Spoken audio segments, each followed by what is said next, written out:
सेवा सदन lifeline super speciality hospital, जागतिक दर्जाच्या सुविधा आता तुमच्या खिशाला परवडतील अशा। सांगली मिरज रोड, मिरज।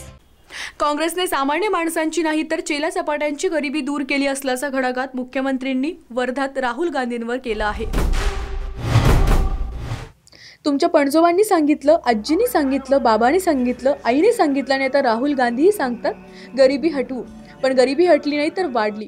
काँग्रेसने सामान्य माणसांची नाही तर चेला चपाट्यांची गरिबी दूर केल्याचा घणाघात मुख्यमंत्री देवेंद्र फडणवीस यांनी राहुल गांधीवर वर्धात केला। वर्षाला 72,000 रुपये राहुल गांधींनी गरिबांना देऊ म्हणतात, मात्र पैसे आणणार कुठून असा सवालही त्यांनी केला।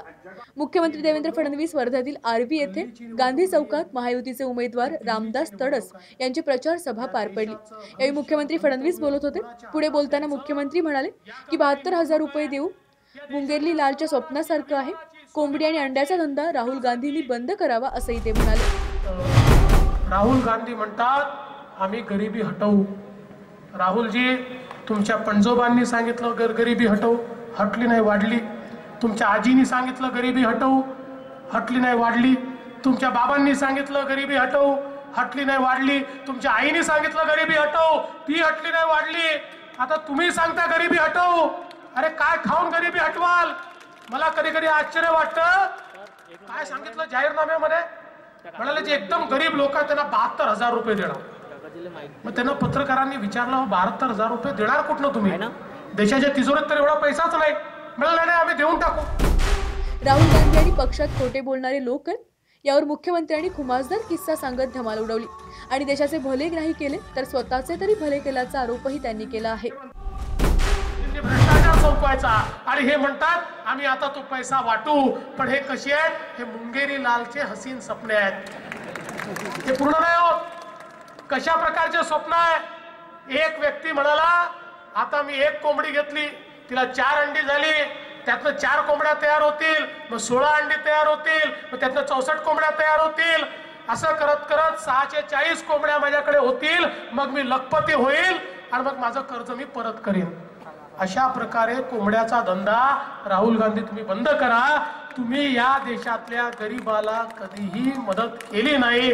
तुम्ही गरिबी दूर केली, पण आपल्या नेत्यांची आणि चेल्या चपाट्यांची गरिबी दूर केली।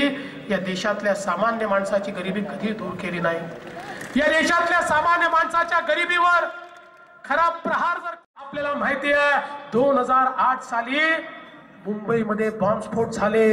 पाकिस्तानी अतिरेक्यांनी आमच्या लोकांना किड्या मुंग्यासारखं मारून टाकलं। बंधू भगिनींनो, आमच्या सरकारनं काय केलं? पाकिस्तानचा निषेध केला। मग पाकिस्तानचा तीव्र शब्दात निषेध केला आणि मग तेव्हाचं काँग्रेस सरकार ज्यावेळेस दबाव आला तर युनायटेड नेशन मध्ये गेलो आणि तिथे सांगितलं बघा बघा आमच्या बाजूचा पाकिस्तान तो कसा आम्हाला त्रास देतो, तुम्ही त्याला रागवा। एखाद्या लहान पोरानं आपल्या बापाकडे जाऊन त्या ठिकाणी म्हणावं की तो बाजूचा बंडू मला त्रास देतो, तुम्ही त्याला रागवा। अशा प्रकारे 125 कोटीच्या देशाचे पंतप्रधान आपल्या देशाच्या लोकांवर झालेल्या हल्ल्याचा बदला देखील घेऊ शकत नव्हते। पण मोदीजींनी मात्र दाखवून दिलं। ज्यावेळेस उरीमध्ये आमच्या सैनिकांना शहीद करण्यात आलं, एका गोष्टीचं आश्चर्य वाटतं, या देशामधल्या राजकीय पक्षांना झालंय काय? आज आपण बघा, बालाकोटचा हल्ला झाला, तो हल्ला झाला हे अमेरिका मान्य करतं, हे रशिया मान्य करतं, हे चीन मान्य करतं। जगात 2च लोक हे मान्य करत नाही। एक पाकिस्तान मान्य करत नाही कारण लाज वाटते, आणि दुसरा काँग्रेस पक्ष मान्य करत नाही। काँग्रेस पक्ष विचारतो हल्ला झाला याचा पुरावा काय? मी म्हटलं आधी माहिती असतं रॉकेट सोबत तुमचा एखादा नेता बांधून पाठवला असता, जाण पाहून ये कशा प्रकारे हल्ला झालाय। भारताच्या सैनिकांवर 2च लोकांना संशय आहे, एक काँग्रेसला, दुसरा पाकिस्तानला। आणि बघा यांचे जाहीरनामे। गजानन घारगोटे, SBN मराठी, वर्धा। आंतरराष्ट्रीय ख्यातीचे डॉक्टर BS भोसले यांचं आशा होमिओपॅथिक क्लिनिक, आजाराच्या मुळाशी पोहोचणारी आधुनिक उपचार पद्धत। निराश होताय कशासाठी? होमिओपॅथी आहे सर्वांसाठी। बँक ऑफ इंडिया जवळ, शिवाजी रोड, मिरज।